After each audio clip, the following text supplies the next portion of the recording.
Thank you for listening to this PodcastOne Sportsnet production, available on Apple Podcasts and PodcastOne. The Steve Austin Show is brought to you in part by Great Clips.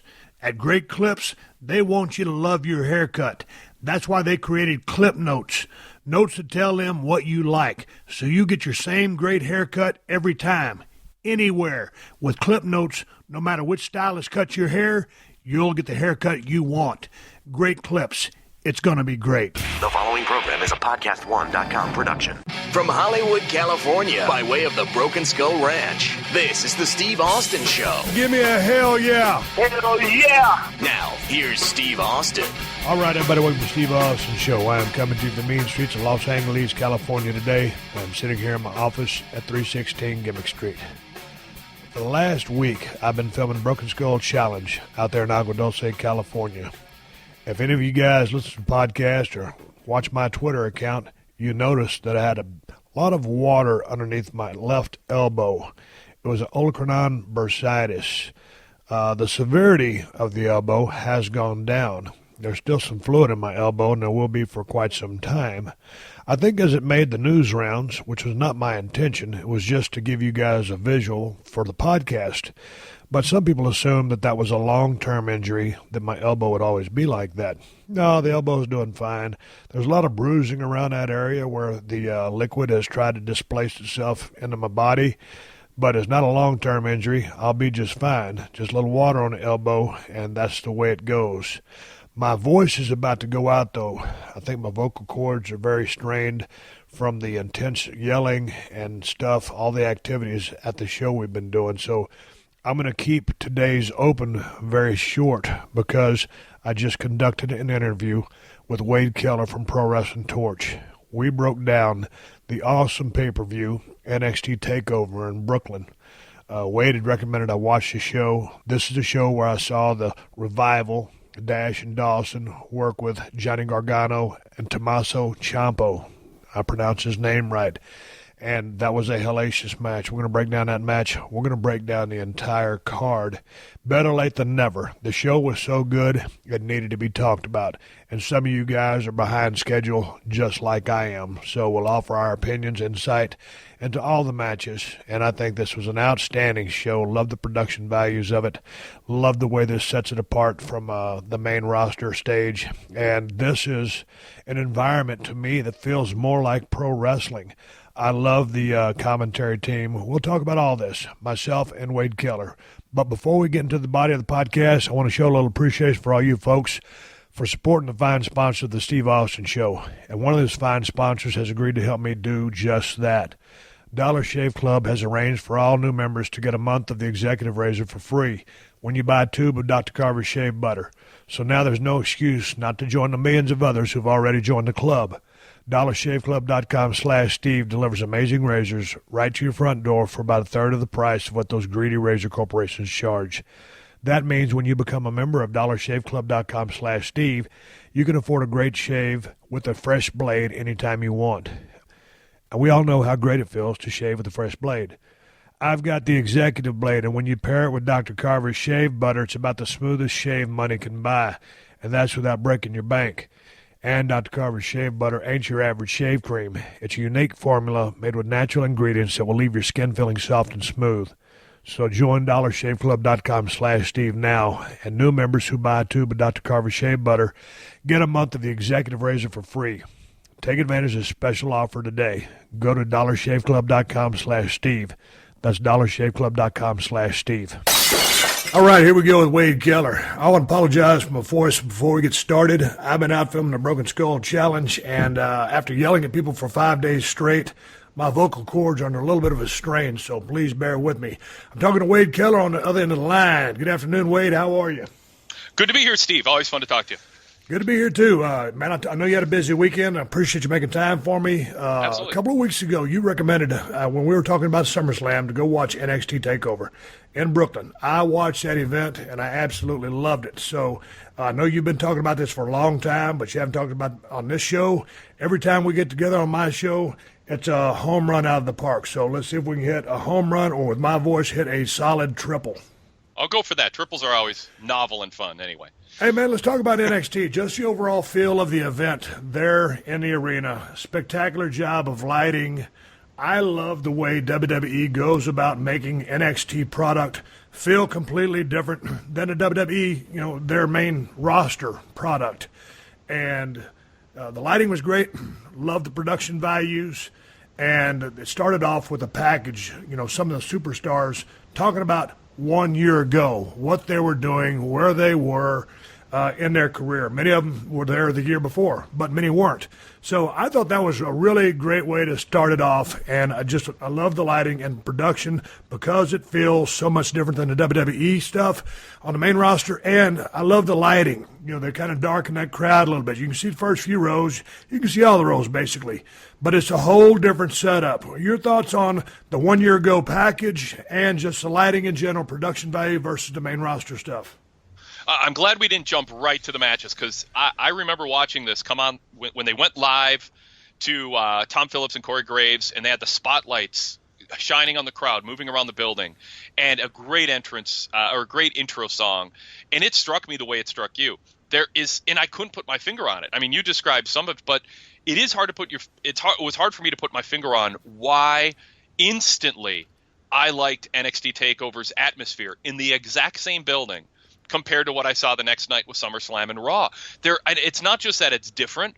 It's not even that it's tangibly done in some sort of more professional way, but there is something about it that feels more cool and more original. There's something about the way that SummerSlam is filmed, which by any other standard of sports or other entertainment is phenomenal. I mean, WWE does a great job. This is not dissing on them. No, not at all. In the job that they do, but there is something fresh and contemporary and cool about NXT. And the second that they went to that wide shot of the arena with that cool music and the spotlight in the background, I got chills. I was like, this feels more special in a subtle and more sophisticated way than WWE is able to accomplish with a very good production for SummerSlam. So I'm totally with you on that. And what I like about NXT is it doesn't feel like a minor league version of somebody who's trying to emulate WWE on a smaller budget or the same people half-hearting it because it's a smaller audience.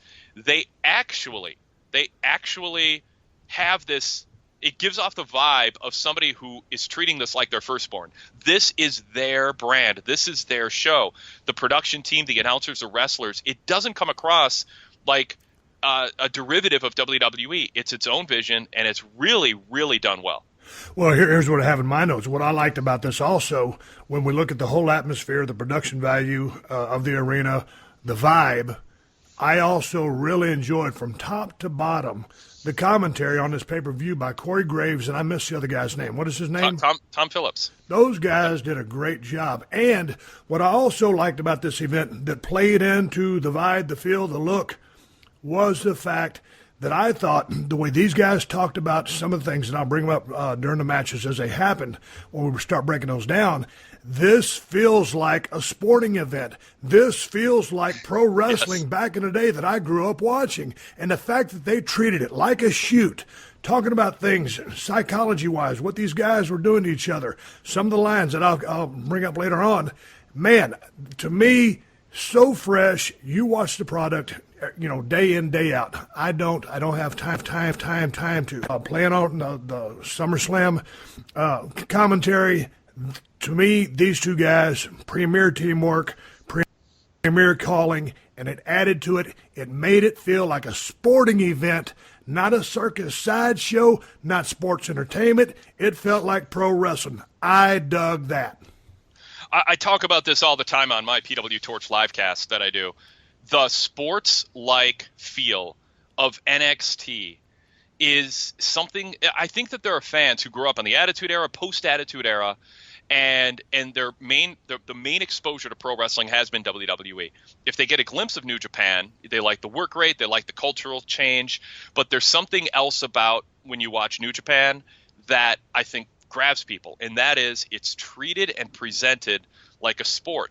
And I know that there was this almost inferiority complex or overcompensating that took place in the internet boom period where, because, Steve, I want to do a sidebar.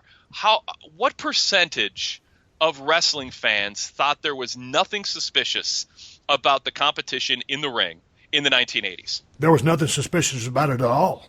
The way that it was presented on air, it wasn't suspicious because the presentation was, this is real. But the announcers were not ashamed to present it as real. They weren't thinking, haha, this is entertainment, or we need entertainment to cover up for the fact that there's fake fighting going on. None of that was ingrained in the presentation. But in the 2000s, I think there really was this feeling of, well, now the internet has told all our secrets. There's all these books and newsletters, and especially the vast expansion of the internet. They felt ashamed to, when the lights came on, presented as real. They felt like they were insulting their audience. And I say this over and over again. The best gift you can give to an audience who knows wrestling isn't real, and they know way more than anybody knew 25 years ago about the way things worked, the best gift you can give to them is treating it as if it is real, because it becomes this more immersive, enjoyable experience. But like you say, it felt like a sporting event. It's one of those things. Even on this last Wednesday show, the first TV since Takeover that they taped, they were talking about Ty Dillinger, and they were talking about how he had a bad 2016, and he's hoping to turn it around in 2017, or this fall. They talk about it like they own their losses. They talk about it like an NFL team that had a bad year or a bad first half of the year, and how they're needing to adjust. It's a small thing, but it makes everything easier that they do. It's a gift to the fans, and I don't even think fans realize, who have only seen wrestling 10, 15 years, how much more enjoyable it is when everybody in the game, everybody on the show, is acting as if they are still fiercely protecting kayfabe. Absolutely, and that just added to it. One other note I have here on my show notes, man, it seems like back in the day, many towns were, but Chicago in particular was a stronghold for me. It really seems like that Brooklyn crowd has become a stronghold for NXT. Now, I know they did SummerSlam there, they did Raw there, but for some reason, that Brooklyn and NXT just works like peas and carrots. Those people enjoyed being there. They were so responsive to me. I mean, there were great matches from top to bottom, but it just seems like Brooklyn and New York being, their number one major market in the United States, and it's a match made in heaven, but it really seems like that NXT brand is really beloved there in Brooklyn for some reason. Am I wrong? No, you're not. I mean, that part of it is people can drive from all over the Northeast to go to SummerSlam, and now they're turning it into a weekend. And the people who are willing to drive and make a weekend of it recognize something about NXT, the choice of free agents they sign. Robert Roode, Austin Aries, Shinsuke Nakamura, this current incarnation of the roster. They respect the decision makers, and there is a pride in a wrestling product where it feels like it's being presented by people who love pro wrestling and aren't ashamed of the term and aren't ashamed of trying to turn it into something else so that people on Wall Street or some Hollywood people don't think they take this fake stuff too seriously. The joy of NXT is that they seem to embrace their roots and what they are, and they're not scared to present it as real. I mean, Ring of Honor does a nice job with this too. I want to give props to Ring of Honor. For a dozen years now, they've taken that approach, but their budget is so small that and they just don't have the exposure and the benefits that NXT does. But that's one of the things I like about going to a live ROH show or watching their pay-per-views is, again, the announce team and the way the show's presented and the way the wrestlers talk about it. It's this immersive sporting event. And, yeah, it just works for me. Oh, as far as Brooklyn goes, yeah, so you got these hardcore fans in the Northeast going to Brooklyn and turning it into a weekend. But I think they feel empowered, Steve, to voice to management, this is the kind of wrestling that we like more. And I think we get some of that. We're going to find out if that extends beyond Brooklyn, because they're doing the same thing in Toronto in November for Survivor Series. They just announced yesterday or 2 days ago that NXT TakeOver will be in Toronto on the Saturday before Survivor Series, and then they're going to be in the Air Canada Center. Huge building, 18,000 seater, 3 nights in a row again. So, Steve, we're going to see if it's just Brooklyn or if Toronto brings those ardent fans and those NXT fanatics who will be just as vocal and into the product. All right, well, that's great. Let's get into some of the matches. Here we go. No Way Jose versus Austin Aries. Now, break us down for me real quick, Wade, and then we'll get into the match. I've never heard of No Way Jose. Here's a guy with a good look, good size, very good mechanically in the ring before we get into the match. Where did this guy come from? He came from the North Carolina indie scene. He's been wrestling there for a while. Torch Senior, calling him as Bruce Mitchell, has seen him in person a lot at indie shows he attends. and he's saw him as a prospect. He's got good height. The thing that I noticed about him, and even on his match this Wednesday on NXT TV, there's a comfort level that he has, and a presence, and he's comfortable in his own skin. He won his match, and then he goes and interacts with the crowd, and there's no trepidation. There's no sense that he isn't sure of himself, and you can't buy that. You can't teach that necessarily. He has something innately. Obviously, he's got rhythm. He's got his gimmick. He's got a good look. You talk about the mechanics being good. I agree with that. The only thing that I'm worried about with him is that he gets pegged as a mid-card guy because the gimmick is so kind of catchy and fun. And I hope that he is able, we're kind of getting broader here with him, but I hope that he's able to go beyond. It's a fun opening match. It's a fun third from the top, or, mid-card match, third match on the show. I hope that they look and evaluate whether there's a greater upside, and he needs to show a little more seriousness in his ring style sooner than later, so he doesn't get pigeonholed as just kind of a Santino, Heath Slater, haha guy. Yeah, but was he wrestling as No Way Jose prior to WWE? He was. Yep. Okay, well, here's the thing with that. What I thought about the kid, good look, good size, real good worker, good fire. Like you said, no trepidation. Of course, he's in there with Austin Aries, who's a veteran. Austin Aries is a damn good worker. He was a leader in this match. Great pacing. Austin Aries took his time with everything. He had a mean streak. On No Way Jose, now this could be his ringmaster. I mean, this is his foot in the door, so he doesn't have to always be No Way Jose because, quite frankly, and I'm not going to put any limits on this guy, but I don't know how far No Way Jose can go. But, I mean, he's there, he's in there. Keep thinking about it. Maybe something happens. There's a repackaging or there's a name change or there's something. But I think the kid has talent. He's good size. He's a damn good worker, so the sky's the limit for him. But anyway, in the match, in my notes here, I have a very good match. I love the quick submission. I guess Austin Aries had it a few times. He goes over with a sunset bomb into a last chancellery? Yeah. I couldn't understand the name of his finish. It was a quick submission, and then Austin reattacks Jose. Yeah. Hideo Itami comes out, hits a GTS on Aries. But anyway, I thought this was a great opening match. Great work by both guys. And I think there's a lot of upside with No Way Jose, and it was great to see Austin Aries on the card and getting a chance to show what he can do. Yeah, and it is called the Last Chancery, so that's the gimmick name for it, yeah. Thank you. The guy said it one time. Okay, what was that? Yeah, I thought the dynamic between these two was good. I mean, I think that Aries obviously he's such a pro. Absolutely. And this match was here for Aries because I think they want to see him be a heavyweight title contender for Nakamura. And so No Way Jose, they want to get him on the Takeover special. He's got a good fan following. There's enthusiasm for him with the crowd. It gets the energy is going to be high. But at the stage he's at, he is there to put over Aries. Yeah, absolutely. But it was a great opener. And here's the thing: Hideo Itami came out. People were excited to see him. He hits Aries with the GTS. What happened to Hideo Itami that he was out for so long with an injury? What was the injury? Oh God, it was so long ago. I think it was a shoulder injury, and but he was out a long time. So the idea was that he would probably be coming back any time now, but I don't think at that moment that they thought that, this is a show that the majority of fans thought he's going to make a run in. So it really, I think, worked to his advantage that the crowd popped because when they heard the music, they're like, I know that music. This is great. Now he's back. And they got a real pop because the fans know his background as Kenta. They respect the hell out of him.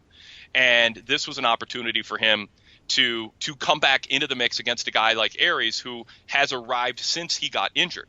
So it's it's definitely with Itami an opportunity for him to be against somebody who he can show his skill set against that he doesn't have a history in NXT with.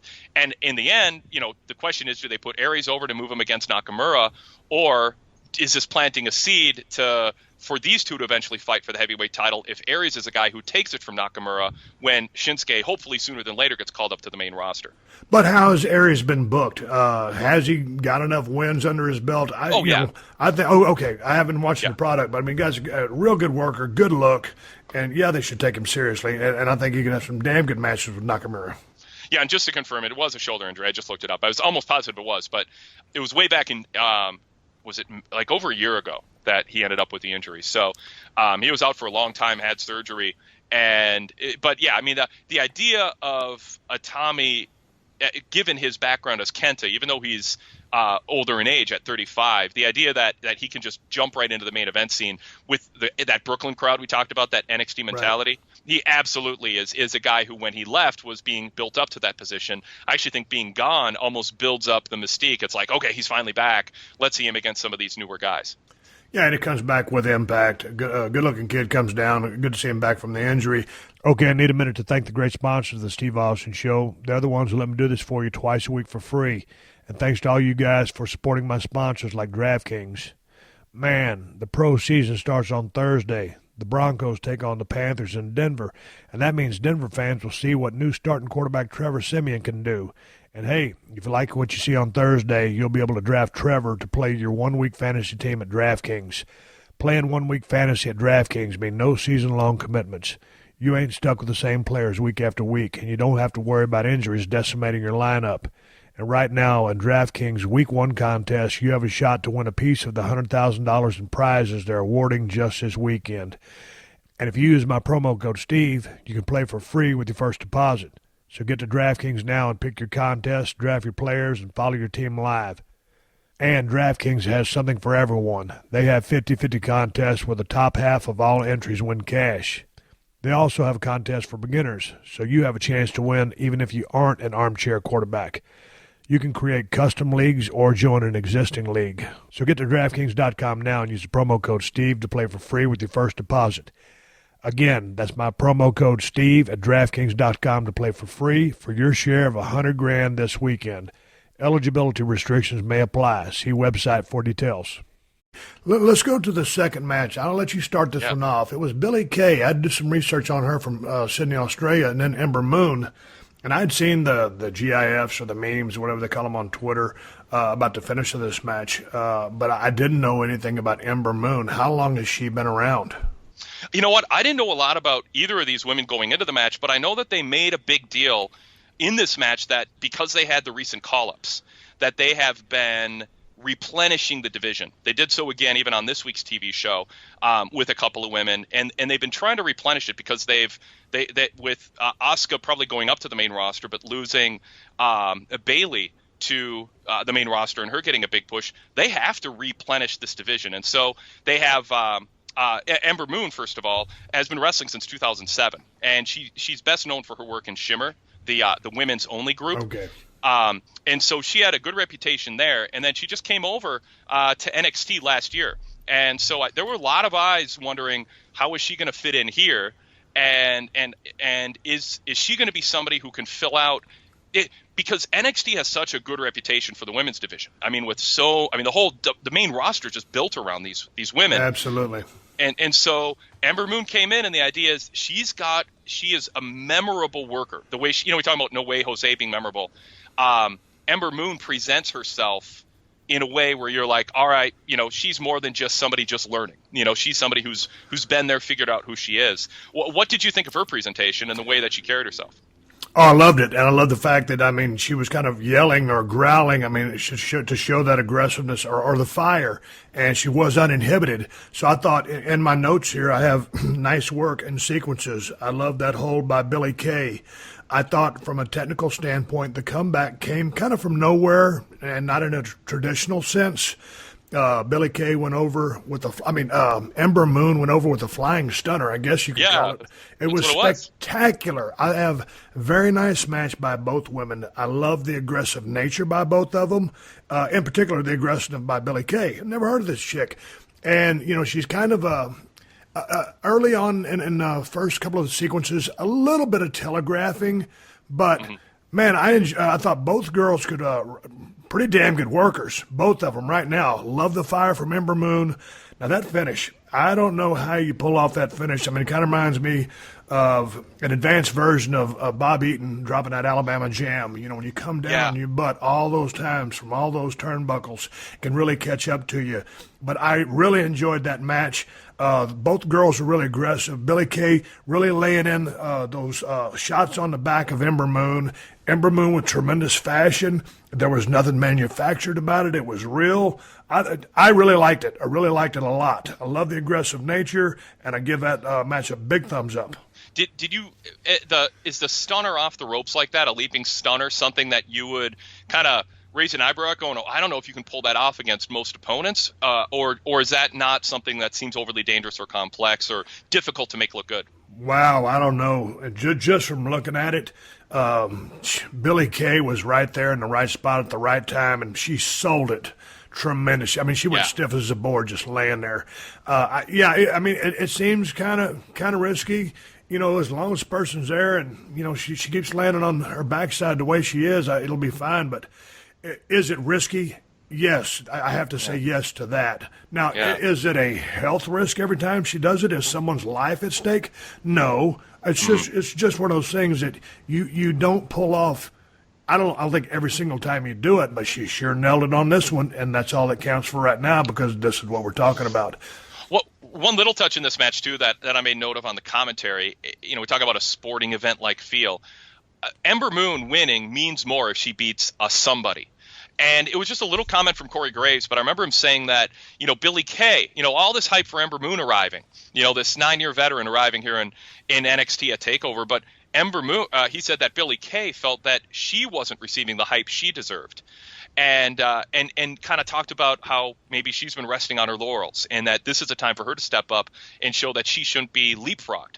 And so when Ember Moon won, there was something at stake. It's the way that MMA matches are sold, Steve. You know, in a 90-second video package, UFC just owns and hypes this guy. Lost 3 of his last 6 after winning 5 in a row. He hasn't been good against top competition. This is make or break for him. And if he loses, it means more. The match meant more because the announcers told you the backstory. So I like that little touch too, and it made it seem like Ember Moon was fighting somebody who had something to lose and something to gain. I also liked just all of the work by both women, and both women had a different look to them than anybody else on NXT roster. Ember Moon with the kind of contacts and just her outfit, and she's a beautiful lady. And then same with Billie Kay, but kind of statuesque, tall. You know, when I first saw her, not that I've seen a whole lot of Keller Kowalski's work, but just her stature, the way she's kind of tall and slender. She doesn't look like anybody else on that roster, and she's beautiful as well. I thought the sky's the limit for both these gals. So a great opportunity, and they made the most out of it. And I give that match a thumbs up. Let's talk about. This is a real good one here for me. And you told me a little bit about this. You gave me a little bit of heads up or a spoiler. The Bobby Roode arrives things. And, you know, I'll tell you what, this kid has been around for a long time. And all of his time down there in TNA. And, you know, mechanically great. And he talked about the it factor down there. And I don't think they really know what to do with the guy. But I tell you what, he comes in, and it's Bobby Roode versus Andre Cien Almas, a guy who I've never heard from before. This Bobby Roode glorious vignette was off the charts. I didn't know what they were going to do with this guy. I've watched him for a long time. I like what he does. He's a good-looking guy. What did you think about the glorious vignette? I did. Yeah, I thought you just sometimes you just got to go all in. You know what I mean? You just have to go all in on somebody, and they just went all in and just decided we're going to take Bobby Roode's robe and the it factor, but we're going to give it that amplification that only WWE can do. Yeah, and tell me a little bit about Andre Cien Almas. This kid has a good look, damn good worker. Never heard of him before. Well, yeah, he's a 26-year-old. Really came in with experience in Mexico and Japan. A real heralded signing. They took the mask off him, and there was some people disgruntled with that. They sort of felt like you want to respect that. He's used to working under the mask. It worked for him, and and he's a second-generation wrestler, and the idea of taking off the mask and then giving him the outfit they gave him, there's a feeling that they're not doing him justice. It's sort of the opposite of Robert Roode. They gave him this great look. They didn't necessarily do by his fans who really thought he would come in, because they kind of messed up with Mystico and in Sin Cara. I don't know if they messed up, but it just didn't work out well. And he was a bad fit for the locker room. He was a bad fit for the style. And I think that there was hope that this would work out better. And so far, it hasn't. It's been a rough start for him with the suspenders and the top hat and the mask and the beard. Yeah. Well, I'll tell you what. I didn't know that this kid had wrestled under a mask or a hood, so I wasn't missing anything. I thought the suspenders when the kid came out, I'm thinking, not so fast. I don't know about this. But then they start working, and the kid's a hell of a damn worker. So, man, if you look past that, he's got a good look to him. He's a good-looking guy. So the mask, sometimes here in America, the mask can only take you so far. I mean, for Rey Mysterio, the 619, it took him to the top of the moon. But I don't know. I think taking the mask off with a kid that looks like this is a good thing. He's a good-sized kid. He can work his ass off. But here in my notes, loved the Bobby Roode entrance. Just loved it. That glorious song, whoever wrote that presentation, the crowd bought into that hook, line, and sinker. It was the first time I'd seen it or heard it. And on a 1 to 10, that was a damn 10 entrance. I agree. I mean, the thing is, if you want Bobby Roode to be a heel, is it too good? Are you making it such? It's sort of like No Way Jose. Well, that's a good he's question. A babyface. That's a good question, because I didn't know really. I thought, they had intended him to be a heel, but the crowd was so behind him, maybe they'll let the crowd feel its way and decide then. But, I thought, hey, they're just going to let the crowd pick. I went out with a preconceived notion they would work as heel, but that being said, you're right. Yeah, so, and again, I don't think that's going to change in Toronto.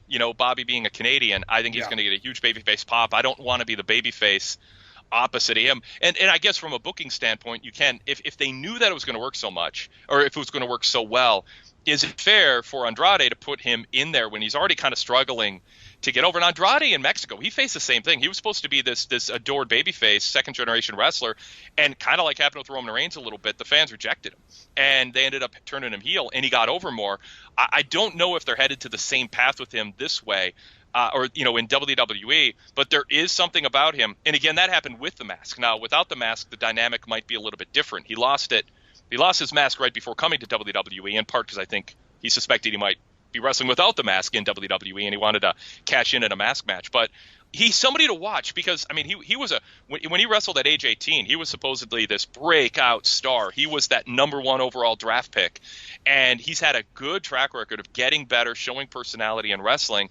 And it felt like the Bobby Roode entrance completely overshadowed in such a way that I think in retrospect it was a mistake to put him in there with Andrade if the goal was to keep Andrade strong. So it'll be interesting where they go from here. I think the priority is on going forward with Roode as is, and then trying to figure out if Andrade needs to be repackaged. Yeah, but I think Andrade's a good enough worker that, hey, repackage him or take him suspenders off of him. But I love the look, the kind of bearded goatee, whatever that was. But without the mask, again, like I didn't know he'd worn a mask.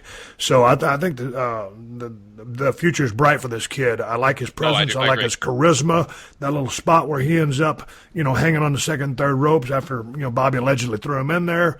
I believe that, he's a good-looking guy and his facial features work for him rather than being covered up with a mask here in the United States. Now, on a commentary note, here's a commentary straight from Corey Graves. This guy has such an ego, he took a Blade helicopter from Manhattan to Brooklyn just so he wouldn't have to be here too long. Great line, Corey. Yes. Jesus Christ. They're going all in. They're treating this as a shoot. They're embellishing that character. And so in my notes I love the character building of the package, the match, and the commentary. I enjoyed the pacing as it was not a spot fest. I enjoyed Roode and his new gimmick. I enjoyed the performance of Andrade, and he has a good look, and his work was solid. I enjoyed this match.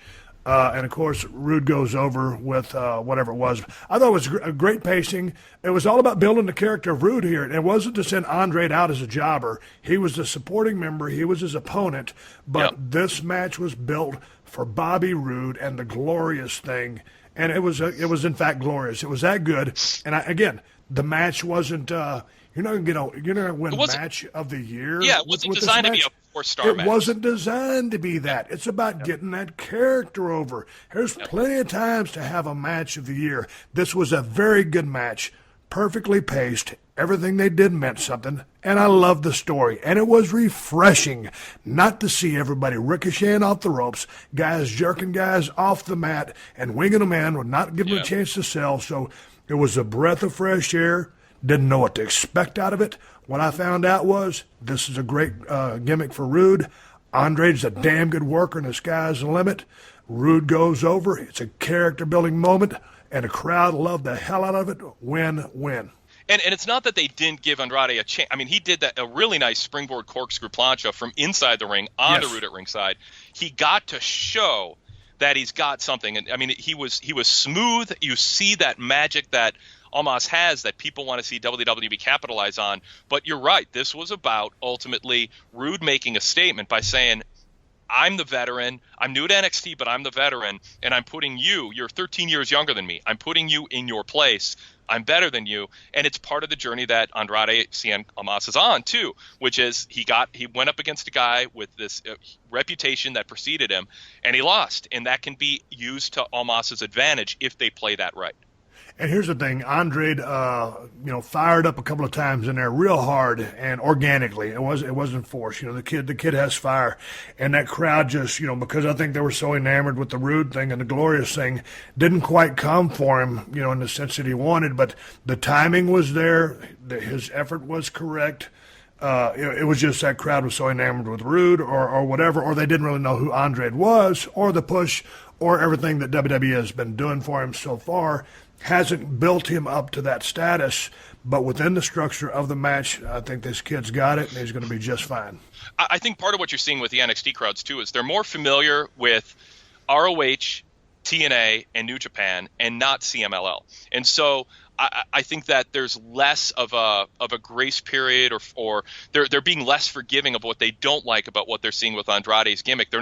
I don't think they're rejecting his presentation or gimmick as much as they're rejecting him so far with the hat and the suspenders. And I think that NXT management just needs to change course. But there's plenty of time. Roode's 39. They got to decide if he's going to be a guy who beats Shinsuke for the title and has a nice run headlining NXT shows, or are they going to try to transition Roode to the main roster because this glorious gimmick is so captivating that you just have to go with it. You got to move it to the main roster and try to capitalize on it. Oh, to me, this is one of the most refreshing, coolest, funnest. And he's not trying to be fun or funny with it. I just thought it was just tailor-made for Bobby Roode. At 39 years old, Roode still has plenty in the tank. I don't know his bump meter, but I followed his past. He never has really taken crazy bumps. That being said, any bump can hurt you. But with this kind of gimmick to really give you, to revitalize you and really define you, and him define the gimmick, I think it's a match made in heaven. So I wish him all the luck, and I hope that WWE doubles down, or NXT, whatever they decide to do with him at this age, and Man, I retired at 38, and I left a lot of money on the table. At 39, this kid's got plenty of years left in him, so run with him. No, I agree with that. The glorious introduction seems like a really ramped up version of stunning Steve Austin with the shiny robe, the even the music, the superstar music. It does kind of feel like, not that it's inspired by that, and that certainly wasn't where you ended. That wasn't your lane where you made most of your money. But I think Roode there's a little bit of Terry Taylor, a little bit of Triple H, but there's a little bit of old school stunning Steve in the ring entrance.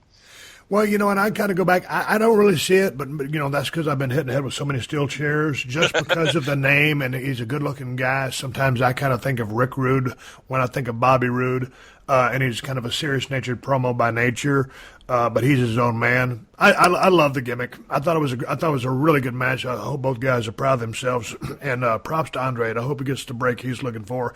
It seems seemingly Bobby Roode has a break with this glorious thing. Hopefully they book it correctly. All right, got to give big ups to my close personal friend and longtime sponsor, Diamond Dallas Page and DDP Yoga. DDP Yoga has changed countless lives, including some of your favorite pro wrestlers like Jake Roberts, Scott Hall, Mick Foley, AJ Styles, and Chris Jericho. And now DDP has taken his life-changing program to a whole nother level with the DDP Yoga Now app on iOS and Android devices. So now you ain't got no more excuses about why you can't start DDP Yoga. The app means you can do it anytime, anywhere. And the cool thing about the app is that you can track more than just DDP Yoga workouts. By connecting to a Bluetooth heart rate monitor, you can track your calories and heart rate in real time, no matter where you are or what you're doing. All the fitness features like pain tracking, measurements, progress photos, and much more are completely free in the app. And DDP Yoga Now subscribers can do the original workouts, the new 2.0 workouts, and live workouts from the DDP Yoga Performance Center. So get your workout on, and get on the DDP Yoga program using the DDP Yoga Now app. And to make it even easier than he's already made it, for a limited time, you can get the DDP Yoga DVDs for 20% off, plus 3 months of full access to the DDP Yoga Now app. Just go to ddpyoga.com/Austin. That's ddpyoga.com/Austin to take advantage of this great deal. Commit now. Change your life now. Go to ddpyoga.com/Austin to get started. Hey, they had an Orange County Choppers trophy that they made for the Cruiserweight Classic trophy with Triple H. They did that little segment, and then all of a sudden there's a Johnny Gargano, and watch this. Listen here, Tommaso Ciampo T-shirt vignette.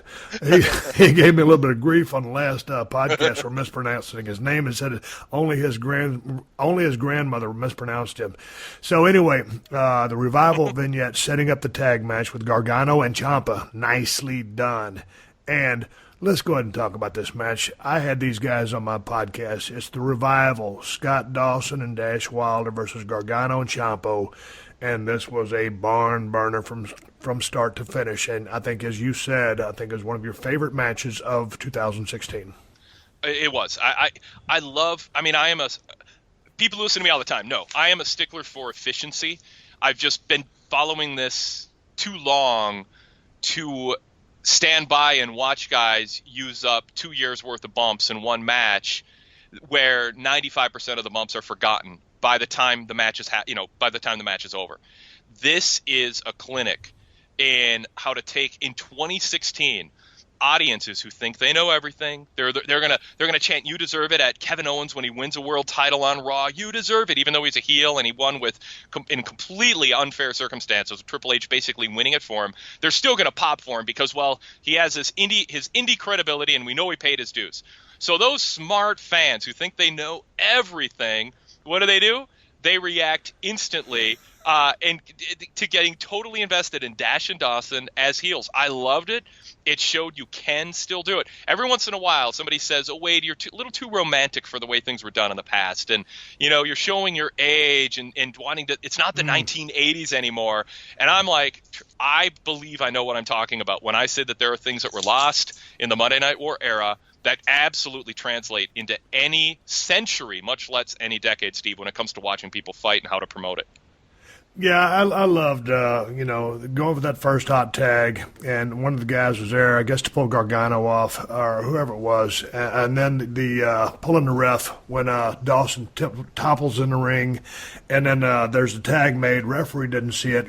Referee, I forgot his name. Hellacious performance. He was always in the right place at the right time. Perfect timing. There's so much teamwork in this match because it's a tag team match, and for the past several years, we've seen a boatload of tag team matches, but never really as these guys operating as a unit. This is what the Revival preached to themselves, no pun intended. They work as a unit.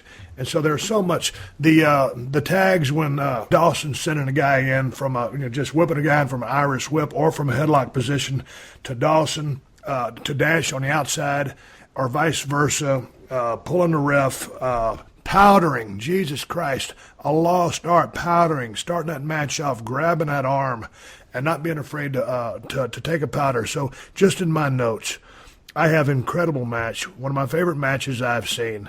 Love the body lock by Dawson. You don't see that all the time. Just a small thing. Love Dawson. Oh, right when they go before he goes in to put the what's inverted figure 4 on, I love the fact that when Dash blindsided Gargano's knee from behind with a cheap shot, that Dawson actually had the wherewithal to grab the tag rope before tagging in for the finish. Yes. I mean, that's such a minute point, but it meant so much to me. Just natural instinct, and because the kid's so smart, it's almost like an FU to the babyface, because we're cheating, but now we're playing by the rules. Yes, totally. It was just. I mean, I talked to those guys.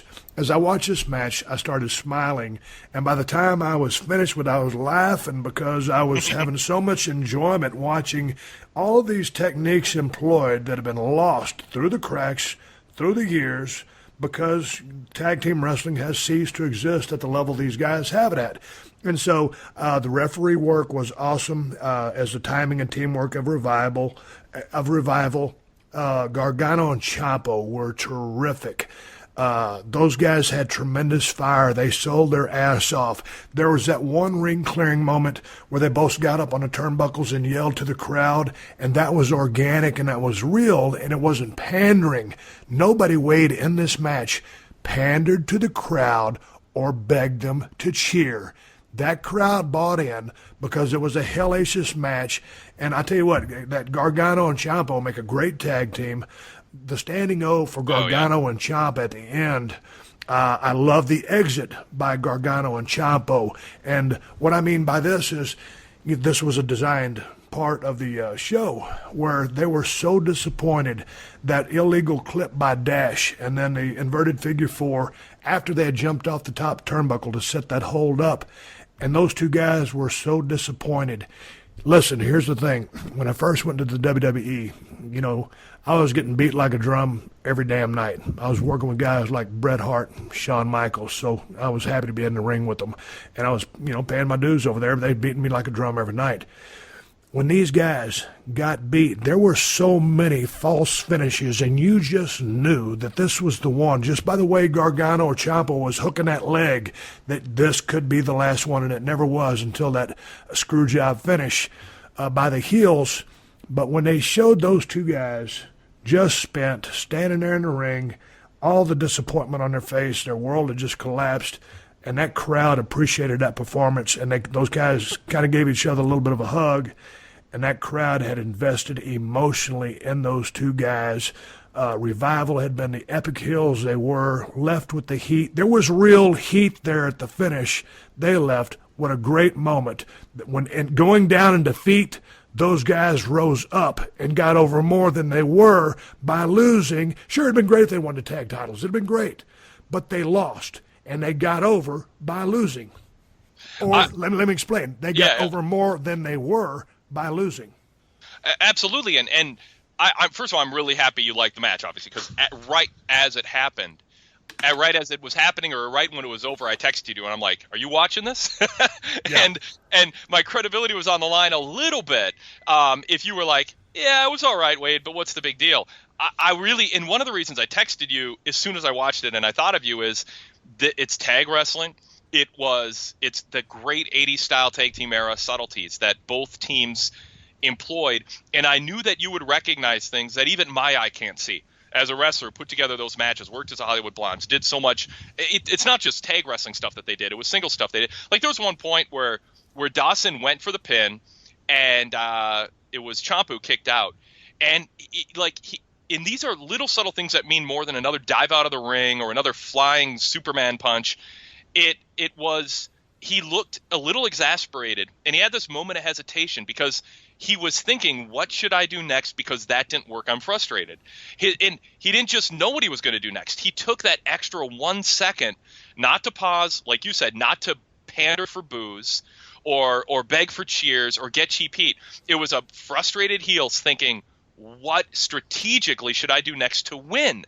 And I want to see, to me, I'm going to enjoy a match more when it seems like wrestlers are trying to devise a strategy to win, not get a "this is awesome" chant. Right, and another great moment in there, I'm just kind of reliving this thing in my head as you're talking, was the fact that Scott Dawson was in there with Ciampo. He fakes the punch. Ciampo ducks. Well, it was a setup. Hits him with a DDT. later on in that same sequence. Same thing happens. Goes for the punch. He bites for it, goes for the DDT, but Ciampo reverses it. They go down into an armbar. It's a submission hold.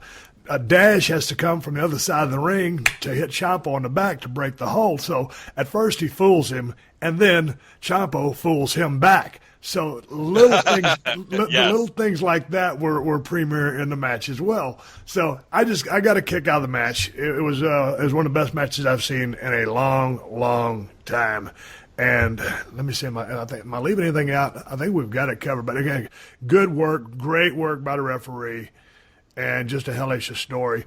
I would have liked, maybe to see a little bit more. If I was going to pick on anything, I would have liked to see Gargano, who made the comeback, stand in there and just let those guys feed 2 or 3 more times than they did before they go into the thing where they did the wheel kick. That was fantastic. But I would just a little bit more bump and feed just to clear house because they'd been so devastating in the heat. That's nitpicking. That's just a fine detail, and that's just me.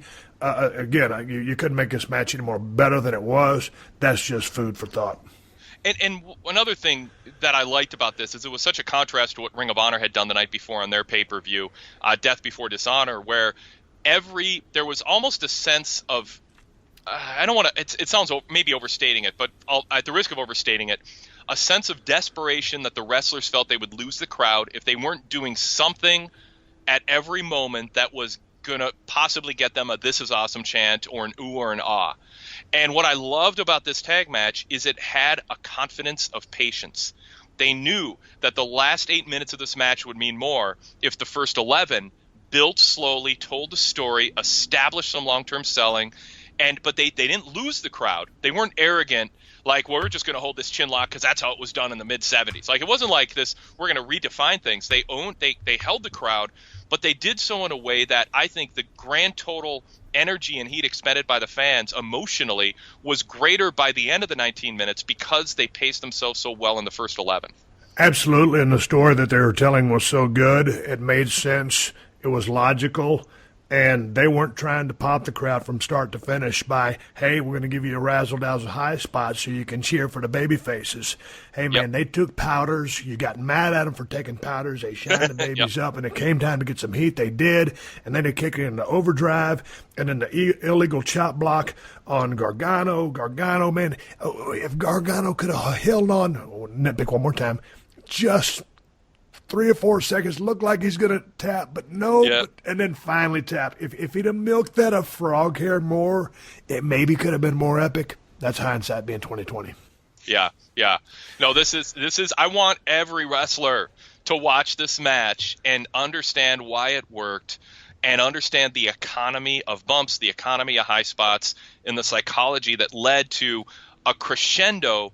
Now, granted, the crowd had not been burned out by the undercard. You talked about the match earlier. Correct. By design being, that proverbial 2.5, 2 3/4 star match. It's there to serve a purpose, not steal the show. And this match benefited from that too. Part of it is where it was on the card, the length of the show. If this was an hour number 4 after 3 other title matches that all went 20 minutes, I don't know that they would have been able to hold the crowd. So part of the credit for this match working so well, most of it goes to the wrestlers, of course, but part of it goes to the structure of the show itself and the wisdom that NXT employs, that these ridiculously long pay-per-views that WWE's putting on, pushing 6 hours, it's a disservice to the fans and the talent that they're, just because they're going 6 hours counting the pre-show now. Yeah, and volume or quantity, give me quality all day long. Give me 2.5 hours of badass, not 6 hours of, hey, here we are. And so to finish up on your point, this was a classic case where these guys, I mean, what was risky about this match? What was off the charts dangerous about this match? What was the crazy high spot in this match? There wasn't. You cared about the baby faces. They had so much fire. They had such great teamwork. You hated the heels. And this is the kind of match you can have a career for 20 years by working like this, because you still can. Everybody wants to go out and get noticed every now and then. All the crazy whirligig stuff, man, when you work the economy, the style like this, it is so refreshing to watch guys go out there and tell a story rather than defy death and have that crowd hook, line, and sinker from the beginning to the finish and build it to the crescendo that you spoke about and knock it out of the park. Bases loaded. I loved it. I would compare this match, if we had to pull a match from YouTube, to I think it was on the show where Sting beat Flair in Baltimore in July of '90, but I could be wrong. But there was a Southern Boys, I think it was a Southern Boys Midnight Express match that I loved, and Dash and Dawson, they've got, they talk about the Andersons. I think they're a little bit more Midnight Express. I think they look more Andersons. I think they're a little more contemporary with their moves. They're a little more Midnight Express, but maybe a blend. But Gargano and Ciampa, in some ways, remind me of Tracy Smothers and Scott Armstrong. And I don't know where I pull that from. Sometimes it's hard to know why you draw the comparison. But when you talk about showing fire, you talk about, the detail work, they were such a good team for a span of time in late 80s, early 90s. And for some reason, Gargano and Ciampa kind of harken back to them in my mind. Yeah, both guys with a completely different look. Gargano kind of the white meat babyface side of the two, but both of them great. I think they're a great team, and they could be great individually. So I was happy for those guys to be in that match as well, because they a great heel tag team, but a great babyface tag team as well. Let's move on. Let's talk about Asuka versus Bayley. There was a video package setting the story. Bayley comes to the ring. They got all the little, the blow-up figures and everything like this, and I'm a big Bayley fan. She comes to the ring. She gets in, and she's got her work cut out for her because Asuka's been on a tear lately. And then Asuka comes out, and that entrance of hers was quite spectacular. It wasn't quite as on the level as the glorious thing that Bobby Roode did, but that flowing thing from back with that the mask, the Asian, whatever they call that. She just looked. It was shot well, and it was spectacular. I loved it. Let's get to the match. Well, I want to real quick say, Steve, I think that this was Asuka's best ring entrance, and I think I think it's worth underlining it. She seems really comfortable in her skin in front of the NXT crowd in a way that I don't think she had been previously. Really? So I think that something came together on this show for her, because I wasn't sold on her body language. I thought there was something a little bit awkward or orchestrated about her that felt like she was memorizing where to step and where to turn and how to react. This, to me, felt like a star. She really, I think, reached a comfort level as a star in NXT in this moment. And I thought Bayley was selling the emotions of it, whether it was on purpose or not, that this was her finale in NXT, and that kind of played into it. She was in the ring almost losing it emotionally during Asuka's ring entrance, not out of intimidation, but I think out of the enormity of the moment. And you had asked me earlier about that video at the beginning of the show. Where were you a year ago? And I kind of forgot to address that, but that tied in here, I think, because Bayley talked about a year ago, I had this moment of my life professionally, and I think that she was thinking about that while Asuka was coming to the ring, thinking about what a year she's had and how this is the final chapter of one part of her career. And that was the night last year when her and Sasha Banks knocked it out of the park. They did. Yep. One of my favorite during this match. Yeah, and it was nice during this match to see Becky Lynch, Sasha Banks, and Charlotte ringside. I mean, they showed Ric Flair there earlier, but those three women who are so important right now on the scene and have kind of been leading the charge were there at ringside. And so you could see everybody was very emotionally involved in this. And so, yes, I think Bayley was reflecting a little bit of that. I thought, and speaking of the match, let me just the brass tacks notes, and then let's go back over this. I thought segmented work in the beginning, kind of back and forth. There were some cracks in there. I'm not a big fan of the run-ins or the send-ins to the turnbuckle from mid-ring. They just kind of look a little too easy. But that was me nitpicking the first half of the match. I really enjoyed the last third of this match. That's when the stakes started getting high, the tension started to rise. I really liked the finish. I really liked both girls. I liked the hug at the end. The thank you, Bayley, from the crowd. It was nice seeing Sasha, Becky, and Charlotte at ringside. And we'll go back and talk about this match, but here's the thing. Right there at the end with Bayley in the middle of the ring and the crowd standing that little girl crying at ringside, and Bayley hugged Bayley her. Fan. Yep. Yeah, she's a big Bayley fan, and Bayley had lost the match.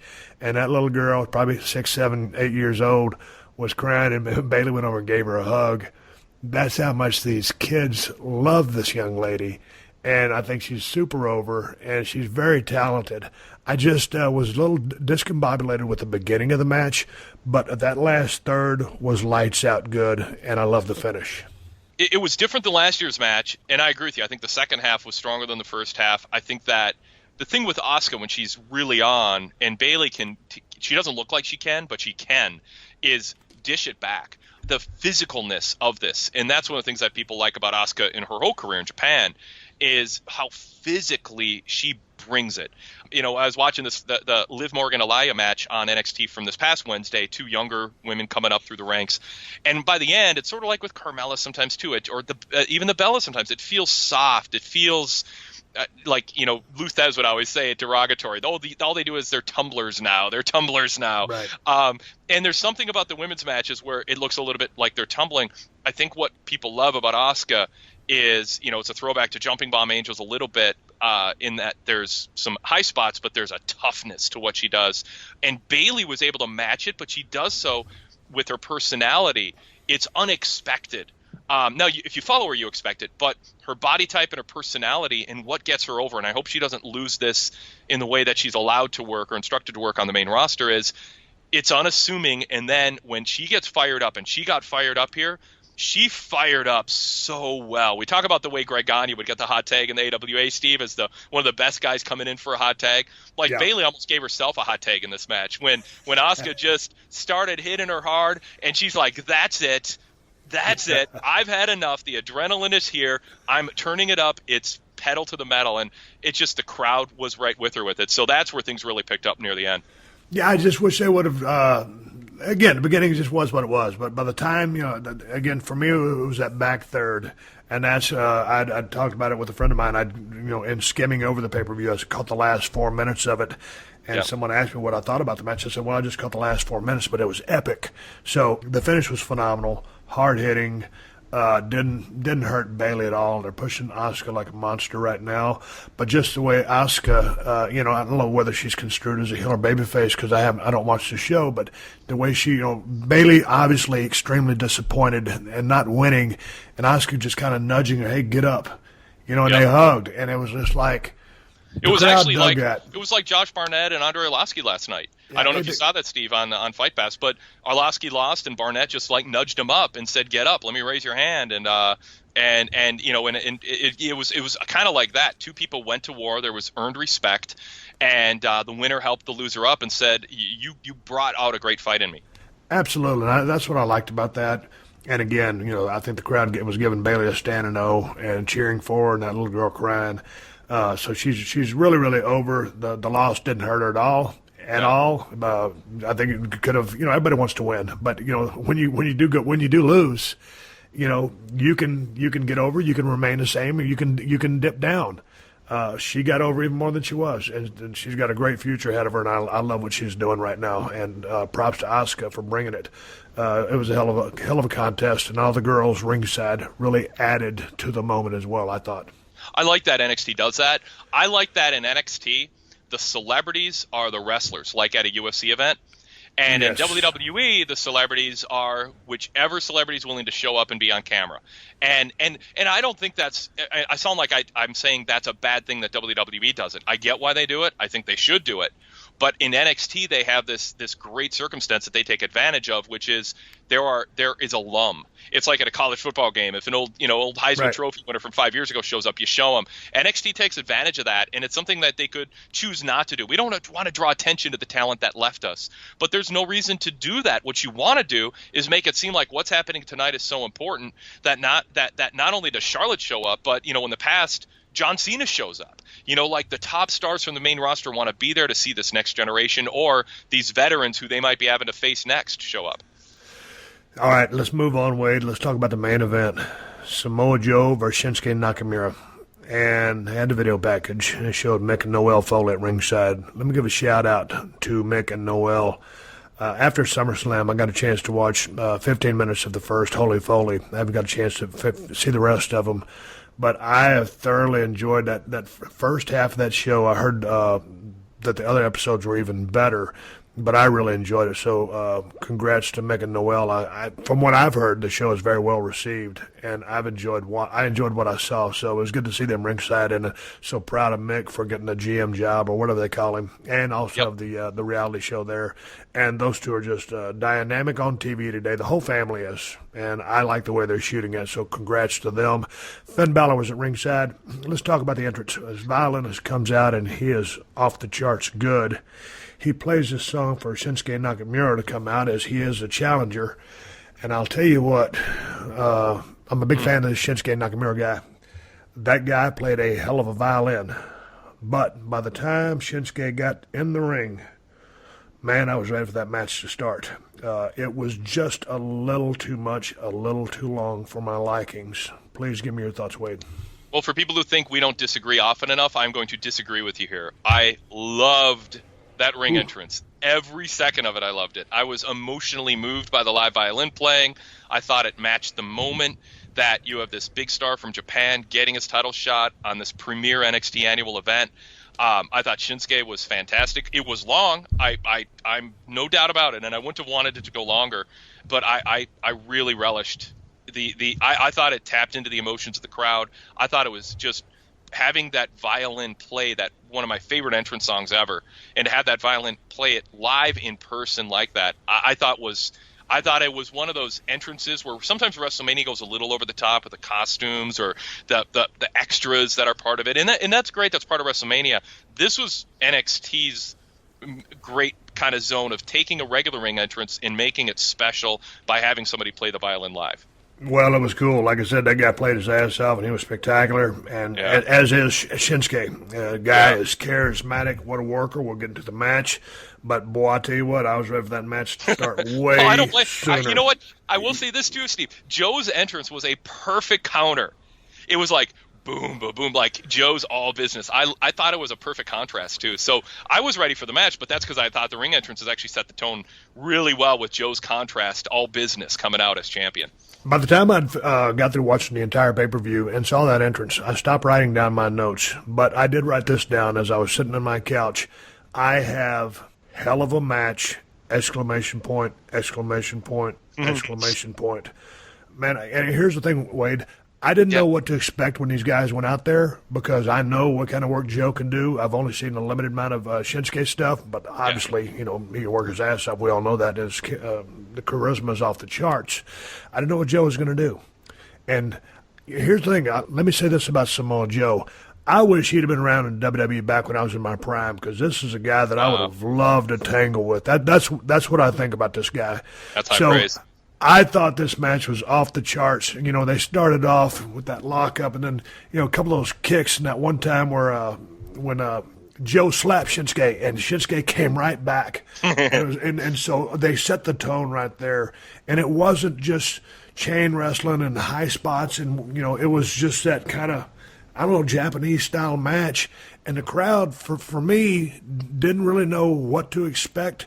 And it was a different crowd. It was a different kind of match than you traditionally can get into by the story that they're telling as far as the babyface shine for X amount of times, heel cut off, put the baby back on top, transition into some heat.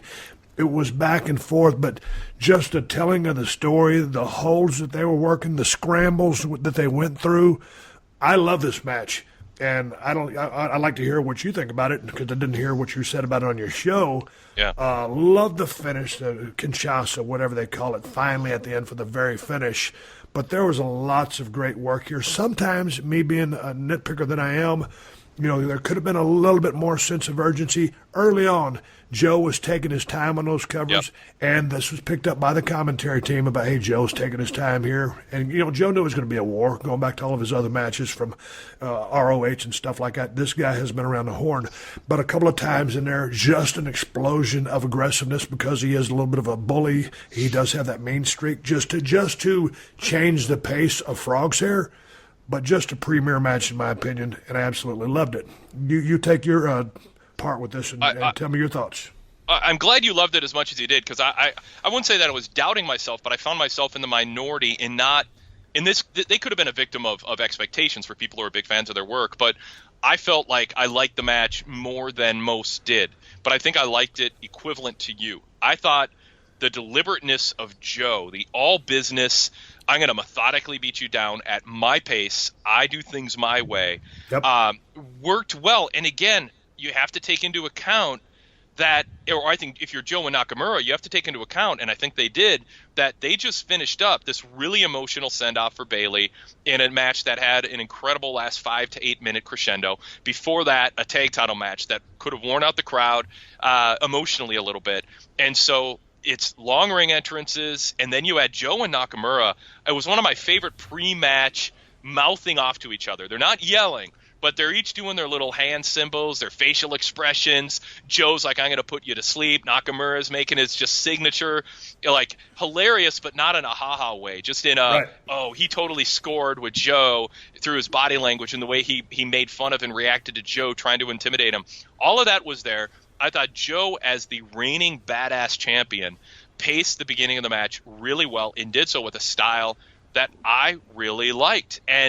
But then, it picked up. And I thought that we saw enough of Joe and Shinsuke. I don't know how often we'll see them again, if Shinsuke's going to get called up or Joe's going to get called up before they have a chance to have more matches with each other in NXT. I came out of this match going, they have more in the tank, they can do more, but if that's the only match they ever have, and I don't think it will be, but if it is, I would be satisfied with it being that. I didn't sense this was, we're doing 3 months in a row, let's hold back. Some people looked at it that way. I didn't. I really like this battle of two strong style wrestlers. Joe with the ROH TNA aesthetic to what he does, and Shinsuke with the Shinsuke aesthetic, I guess the New Japan strong style aesthetic, blended with his own unique personality. I loved every second of this. It was one of my favorite pay-per-view main events in a long time, from the ring entrances all the way to the finish. But I'm a huge fan of Joe. I've been a huge proponent of him. I remember talking him up big to Kevin Nash when Kevin Nash had some influence in TNA. Kevin went and watched Joe tapes, and within a month they hired Joe. Kevin was a fan of his. You saying you want to work with him, you would have loved to work with him in your prime, is a big compliment. I am pushing against people who say, no, let Joe stay in NXT. He's a good anchor. He's too old. He's too short, or whatever crazy criticisms I have of him. I want Joe against Lesnar. I want Joe against Cena. I want Joe against Reigns. I think Joe has earned it. He showed it in this match. He can do it. His badass bully, no-nonsense heel persona is what WWE needs right now. And because he won't get cheered, he will make sure fans know that if they cheer him, he's going to knock on their door in the middle of the night and kick their ass. And they're not going to cheer him. And I want to see that kind of heel on the main roster.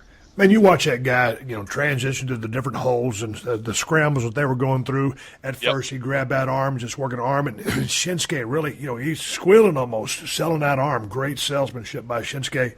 And then, the fire from Shinsuke and returning fire. To me, this was wrestling. This was pro wrestling, and they told a hell of a damn story.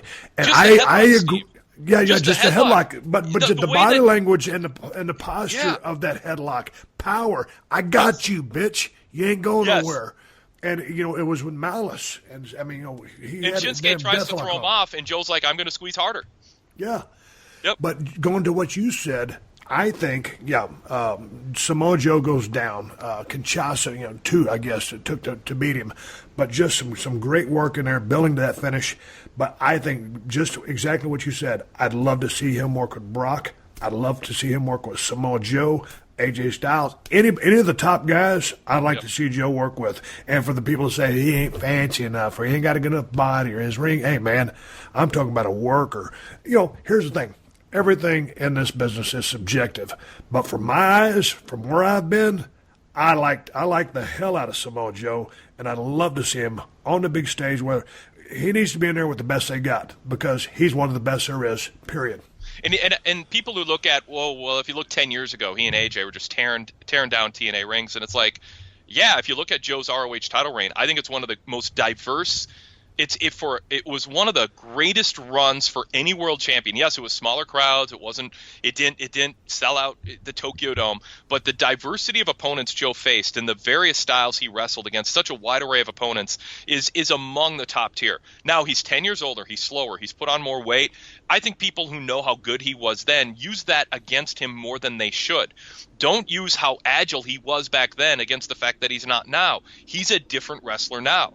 His gimmick isn't going 6 feet in the air with an enziguri. That was him in 2007. That's not him now. What he does now is different, but it's actually, I think, more WWE ready. Again, the guy's got, just looks like a piece of granite out there. Just to me, the forward tilt, always moving forward, afraid of nothing, mean streak. He can wrestle with the best of them. He's smooth. He's everything. So, in praising Samoa Joe, let me give some praise to Shinsuke Nakamura. Boy, what a charismatic individual this guy is, with a great, unique look, presentation. I love the entrance. I just like less of it. But just him as a performer, I love him. This guy is very special, and you've got to book this guy right. You've got to tell his story right. You've got to keep him special. I mean, we haven't seen a guy like this. I mean, and he's not Great Muta. He's completely different.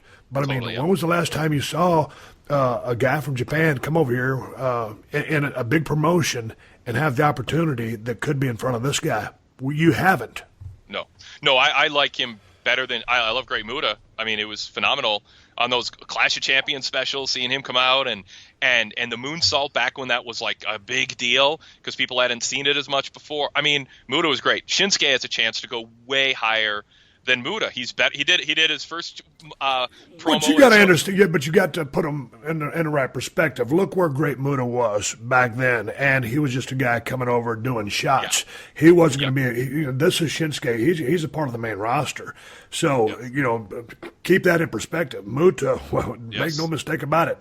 Muta was a badass. I mean, and a superstar. Yes. If you'd have had Muta in WWE back then, or if you could transport him in time to now, the sky's the limit, dude. I mean, they're cut from the same cloth. Different gimmicks, but don't Muta ain't taking second best to nobody.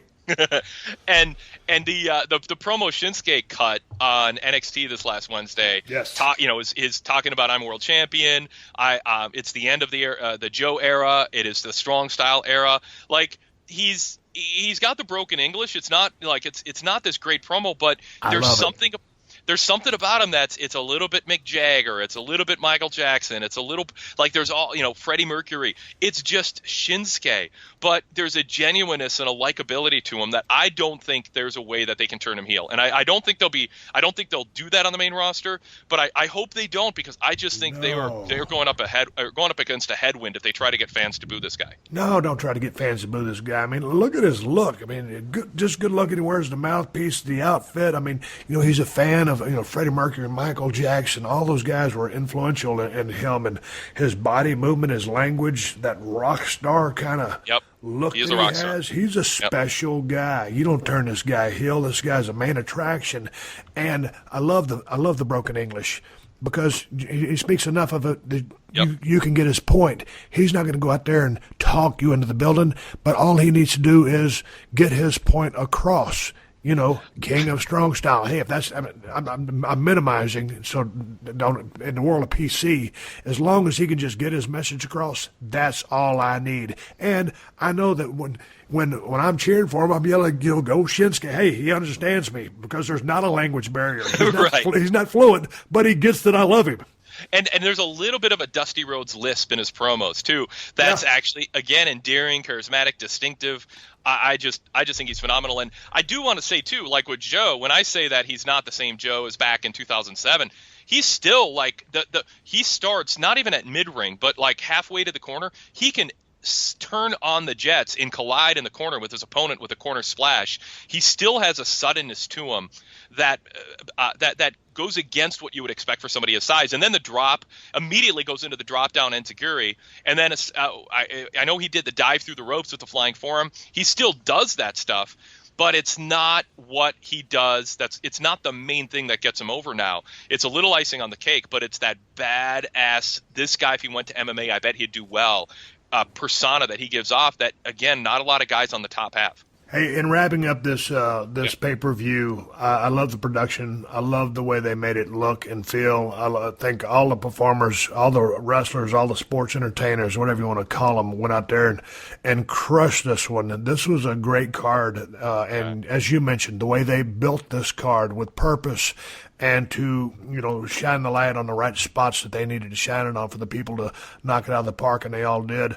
I really enjoyed this pay-per-view, and I really enjoyed the Brooklyn crowd, and enjoy the fact that it looks so and feels so much different than the other product, which I love.